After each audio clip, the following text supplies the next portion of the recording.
भारत के उपराष्ट्रपति पद पर बैठता है, लेकिन पद से उतरते ही कहता है कि भारत में मुसलमान सुरक्षित नहीं है। हामिद अंसारी, तुम्हारे खून ने वही बताया जो तुम्हारे खून में बसा हुआ था। तुमने इस देश के 80 करोड़ हिंदुओं के विश्वास को ठेस किस्म के लोग होते हैं। एक होते हैं एहसान फरामोश और एक होते हैं एहसान मानने वाले। ये जो पूरा देश बना है 54 में, जिसका नाम है इजराइल, मालूम है क्या कहता है? आप लोगों को नहीं पता। वो ये कहता है कि हम इजराइली, फादर ऑफ नेशन तो हमारा है, लेकिन हमारी असली मां भारत है। वो भारत में आए थे, पूरी दुनिया में उनके साथ इतने अत्याचार किए, उसके बावजूद भी हमने कहा आप हमारे यहां रहिए, और एक राज बनाया, देश बनाया। इसीलिए पूरी दुनिया में सब आपके दुश्मन हो सकते हैं, इजराइल आपका दुश्मन नहीं हो सकता। वो कहता है कि इन्होंने हमें अपनी मां की तरह पाला है।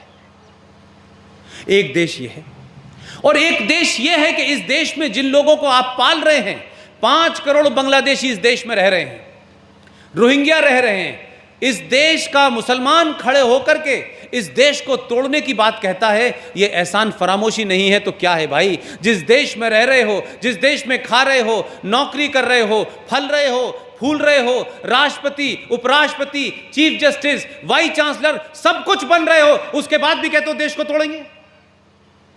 ये इसलिए है कि जो बेसिक फितरत है आपकी, जो बेसिक थॉट है आपका, वो नहीं बदलता।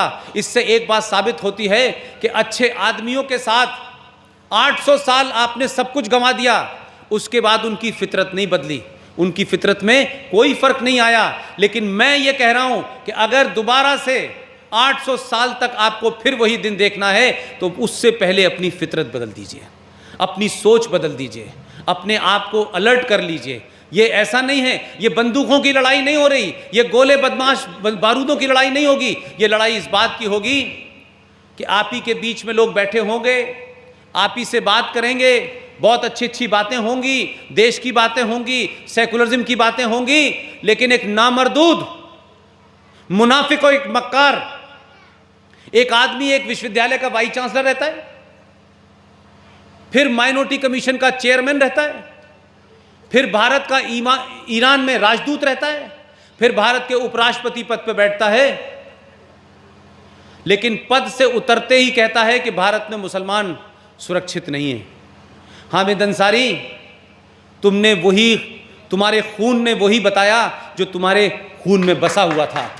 तुमने इस देश के 80 करोड़ हिंदुओं के विश्वास को ठेस पहुंचाई कि हमने तुम्हें महान बनाने की कोशिश की, हमने तुम्हें बड़ा बनाने की कोशिश की, हमने कहा कि जो तुम चाहते हो, जो तुम्हारी अहलियत है, उसके हिसाब से बड़े हो जाओ। लेकिन तुमने अपने अंदर उस गद्दार खून को बाद में बता दिया कि मैं हूं तो बेसिकली गद्दार। इसीलिए हामिद अंसारी को देखिए, इसीलिए एक एक्टर 2015 में आमिर खान को डर लग रहा था कि यह देश सुरक्षित नहीं है। 2018 में नसरुद्दीन शाह को डर लग रहा है। तो यह क्या वजह है कि उनका पॉलिटिशियन हो, उनका चीफ जस्टिस हो, उनका खिलाड़ी हो। एक खिलाड़ी था अजहरुद्दीन, क्रिकेट का खिलाड़ी था अजहरुद्दीन, आपको पता है। जब तक वो भारत का कैप्टन रहा तब तक तो कोई समस्या नहीं थी। इस देश ने लाखों करोड़ों दिया, इस देश ने उसको बड़े बड़े पुरस्कारों से को नवाजा। लेकिन जब वो खिलाड़ी मैच फिक्सिंग में पकड़ा जाता है तो कहता है मैं मुसलमान हूं इसलिए मुझे फंसाया जा रहा है। ये तो अजीब बात है। तो नसरुद्दीन शाह को, आमिर खान को 1984 में 3,500 सरदारों का कत्लेआम हो गया, डर नहीं लगा। जम्मू कश्मीर में 3.5 लाख पंडित हिंदुओं को मार के भगाया, डर नहीं लगा।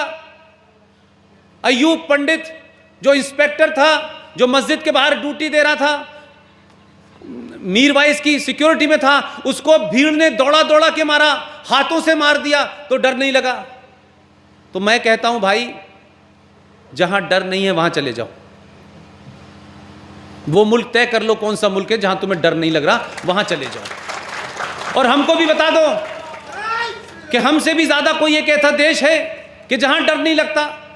यहाँ हिंदू के साथ, मुसलमान के साथ जाति हो जाए, यहाँ सिख के साथ जाति हो जाए, हम तमाम बुराइयों के बावजूद भी, तमाम कमजोरियों के बावजूद भी, तमाम इतिहास की गलतियों के बावजूद भी आज भी भारत की मेजॉरिटी का हिंदू सबसे पहले उसको बचाने के लिए खड़ा होता है, कोई दूसरा नहीं आता है।